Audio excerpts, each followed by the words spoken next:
Then came the nightingale from such a draught of ecstasy from the rose he quaffed, reeling as drunk, and ever did distill in exquisite divisions from his bill, to inflame the hearts of men, and thus sang he, to me alone, alone is given the key of love, of whose whole mystery possessed, when I reveal a little to the rest, forthwith creation listening forsakes the reins of reason, and my frenzy takes. Yea, whosoever once has quaint this wine, he leaves unlistened David's song for mine. In vain do men for my divisions strive, and die themselves, making dead lutes alive. I hang the stars with meshes for men's souls. The garden underneath my music rolls. The long, long morns that mourn the rose away, I sit in silence and on anguish pray.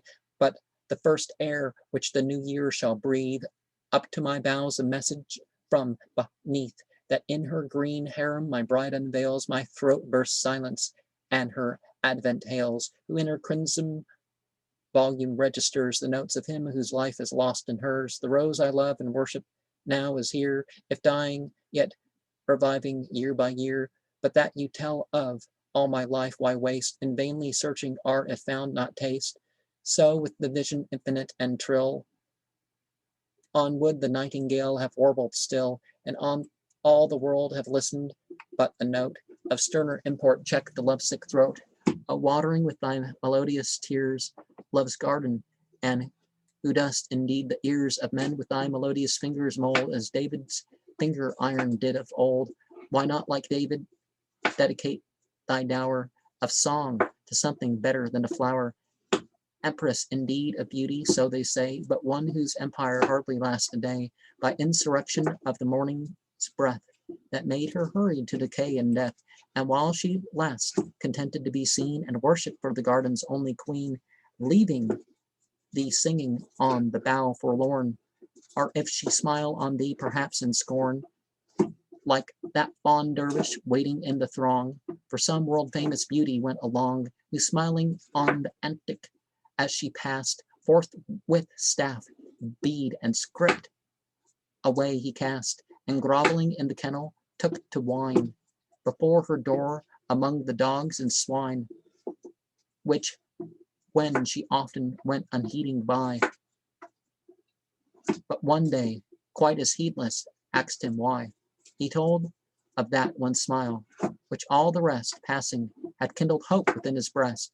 Again she smiled, and said, O self-beguiled, poor wretch, at whom and not on whom I smiled.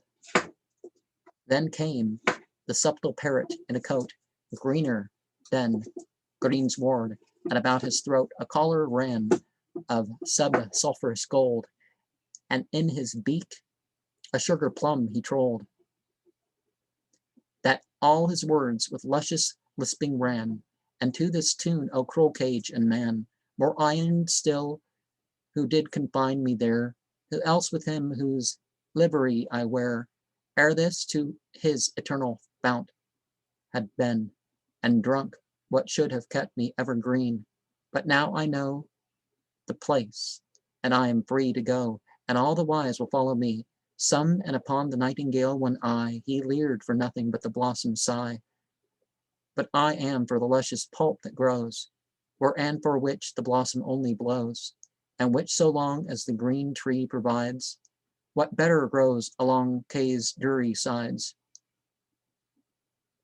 And what more needful prophet there than he, who gives me life to nip it from the tree? To whom the Tajidar, O thou who best in the green leaf of paradise is dressed, but whose neck kindles with a lower fire, O slip the collar off, base desire, and stand apparelled in heaven's woof entire. This life that hangs so sweet about your lips, but spite of all your kizar, slips and slips, what is it but itself the coarser rind of the true life, within side and behind, which he shall never reach unto, till the gross shell of carcass he break through. Like when I want to do this video, here's the animal scratching about, but You know, he's quiet before this. But when our hopes are in the material things, perhaps those operating the material things aren't thinking of us in the way that we think they're thinking of us. So let's do things that are right for themselves, not for some hope of what others are going to add to it.